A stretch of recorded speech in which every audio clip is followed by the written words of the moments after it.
श्री शिवाय नमस्तुभ्यम। हम सबको पता है कि 17 मार्च को तुमरुका जयंती का बहुत ही विशेष दिन है। और अगर आपके घर में कोई इंसान बहुत दिनों से बीमार पड़ा है, बहुत डॉक्टर को दिखा चुका बट उसकी बीमारी ठीक नहीं हो रही, तो ये वीडियो आपके लिए है। पूज्य गुरु जी की कथा से सुन के बहुत अच्छे से आपको बताऊंगा।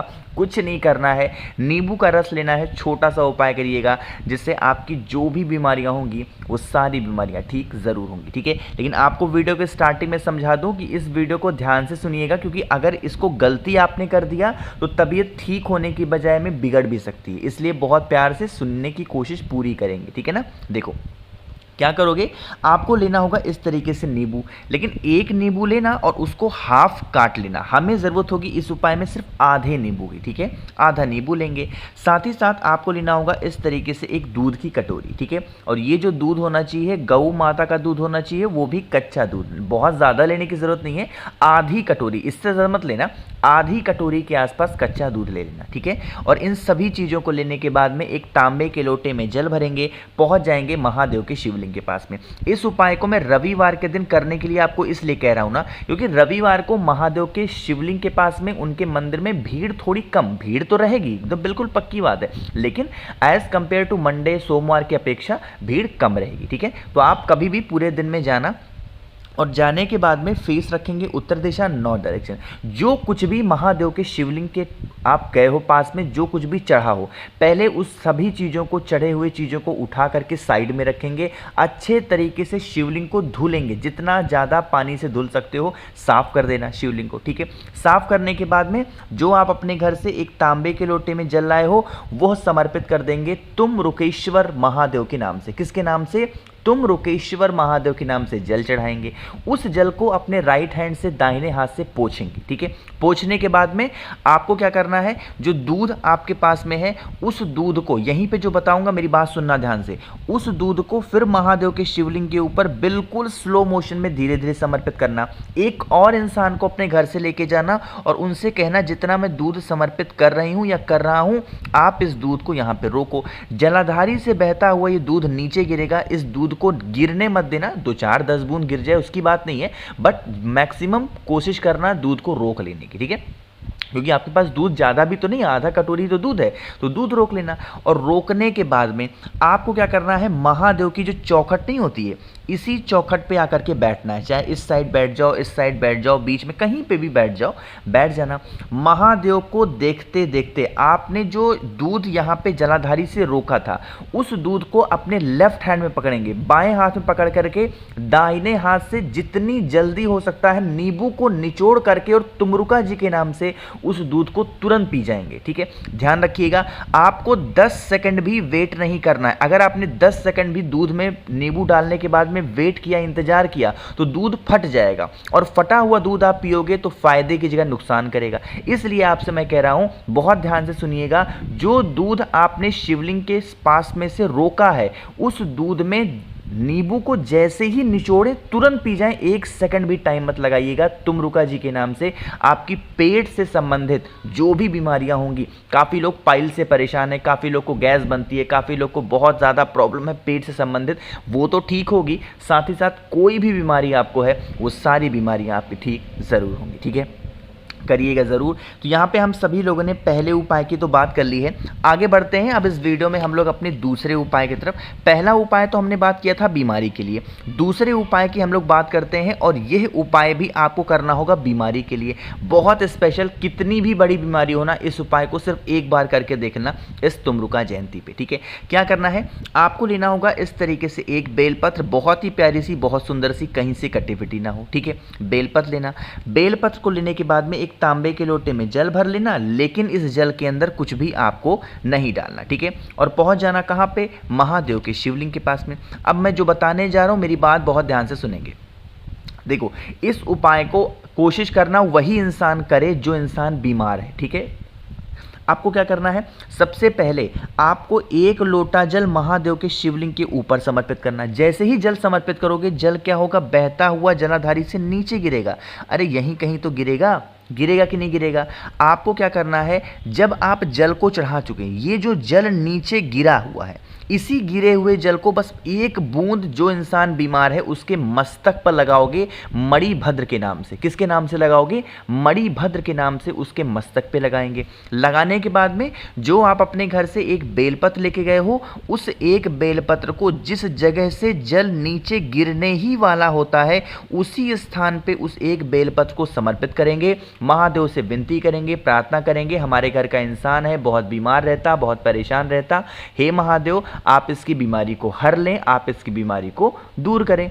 ऐसी प्रार्थना करेंगे और फिर इस बेलपत्र को यहाँ से उठाएंगे और जिस बीमार इंसान के मस्तक पर आपने ये जल की बिंदी लगाई थी उसी इंसान को मणिभद्र के नाम से इस बेलपत्र को भी खिला देना। उसकी जो भी बीमारियां होंगी वो धीरे धीरे करके ख़त्म ज़रूर हो जाएंगी। ठीक है, बात आ रही क्या समझ में? तो आप सभी लोगों को इस उपाय को ज़रूर करना। तो 2 उपाय की हमने यहाँ पे बात कर ली है।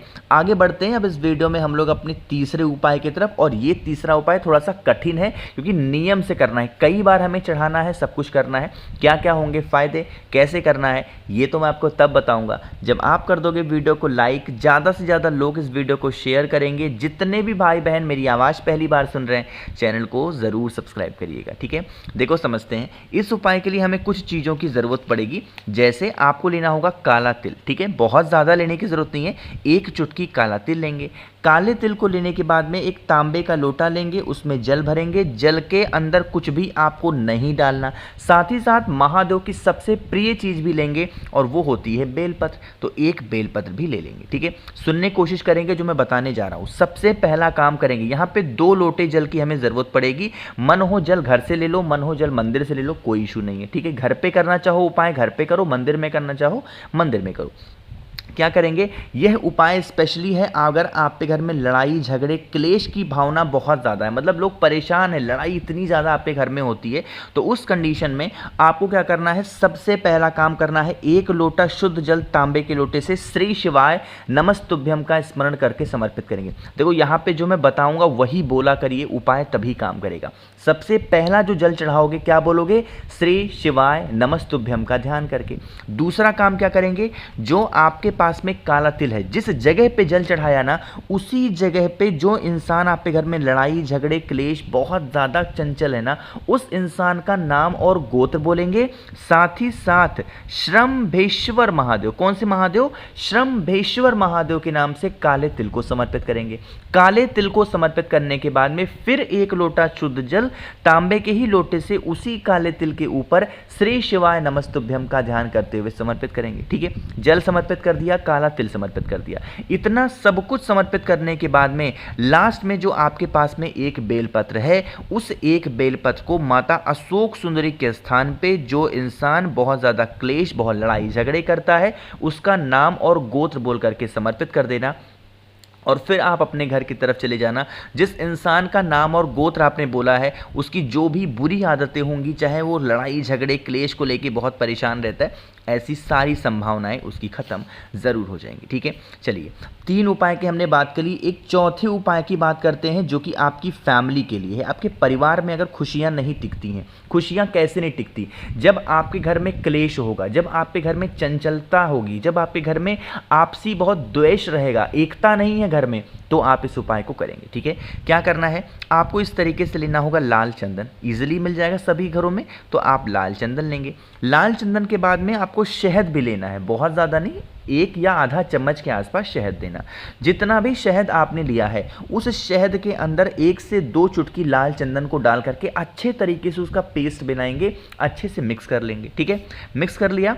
मिक्स करने के बाद में आपको एक सफ़ेद पुष्प की भी ज़रूरत है, जो भी सफ़ेद फूल आपके घर के आसपास में आसानी से मिल जाए। तांबे का लोटा लेंगे, उसमें जल भरेंगे और पहुंच जाएंगे महादेव के शिवलिंग के पास में। सबसे पहला काम, ये जो आपको स्थान दिखता है जो होता है माता का हस्तकमल, जिसे हम कटी भाग बोलते हैं, इसी कटी भाग पे आपको चंदन और शहद का जो लेपन मैंने दिखाया है उसको अच्छे तरीके से लगाएंगे। ठीक है, लगा दिया। लगाने के बाद में जो इंसान आप पे घर में आपको परेशान करता है, चाहे आपकी वाइफ हो, आपके बच्चे हों, आपके हस्बैंड हों, सास ससुर हों, माँ बाप हों, भाई, मतलब जिस इंसान से आप बहुत त्रस्त आ गए हो, परेशान हो गए हो, उस इंसान का नाम और गोत्र बोल करके उस सफ़ेद फूल को पहले महादेव के शिवलिंग के ऊपर समर्पित करेंगे और उसके बाद में जो मैंने आपको 1 लोटा जल दिखाया, इसी सफ़ेद फूल के ऊपर महादेव का लड़ाई रोकने का एक बहुत स्पेशल सा उपाय है, परिवार को बांध के रखने का एक जो नाम होता है, और वो नाम है आशुतोष महादेव के नाम से आपको वो जल उसी सफ़ेद पुष्प के ऊपर समर्पित कर देनी है। यकीन मानिए, अगर आपने इस उपाय को कर लिया तो आपकी जो भी घर में क्लेश वाली जो संभावनाएं होती हैं वो सारी खत्म ज़रूर होंगी। कोशिश की अच्छा समझाने की। वीडियो पसंद आई हो तो लाइक करिएगा। कुछ पूछना है, नहीं समझ में आया, नीचे कमेंट सेक्शन में पूछें। और जितने भाई बहन मेरी आवाज़ पहली बार सुन रहे हैं, अचानक से चैनल पे आ गए हैं, तो चैनल को ज़रूर सब्सक्राइब करेंगे। और हाँ, अगर आप लोगों में से किसी को भी मुझसे फ़ोन पे बातें करनी हो, मैसेज बातें करनी हो, तो आप हमें इंस्टाग्राम या फिर फेसबुक पर फॉलो कर सकते हैं, जिसके लिए सर्च करना होगा द नेचुरल प्लैनेट 108। वहाँ पर हम लोग बहुत सारी बातें करेंगे। श्री शिवाय, नमस्तुभ्यम।